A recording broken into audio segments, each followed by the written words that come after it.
আসসালামু আলাইকুম গাইস, সবাই কেমন আছেন? আপনার দমে ভালো আছি। আমি সকালবেলা ঘুম থেকে উঠে আমার কলম্বিয়ান রাইড ব্রাহ্মাগুলোকে ছেড়ে দিলাম নিচে, মানে আমাদের বান্ডারির পাশে বাড়িতে।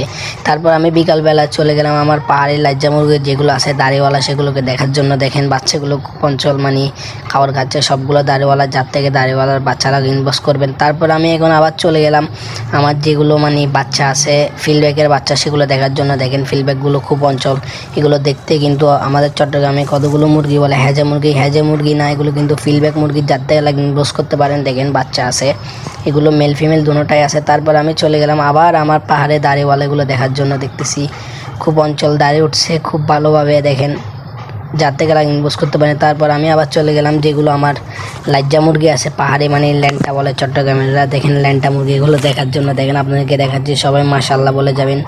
তারপর আমি চলে গেলাম আমার ব্রাহ্মাগুলোর দিকে। দেখতেছি ব্রাহ্মাগুলো ডিম দিয়েছে, দেখেন আলহামদুলিল্লাহ। যার থেকে ব্রাহ্মার ডিম ইনভেস্ট করবেন। আসসালামু আলাইকুম, সবাইকে অসংখ্য ধন্যবাদ। একটা কমেন্ট করে যাবেন।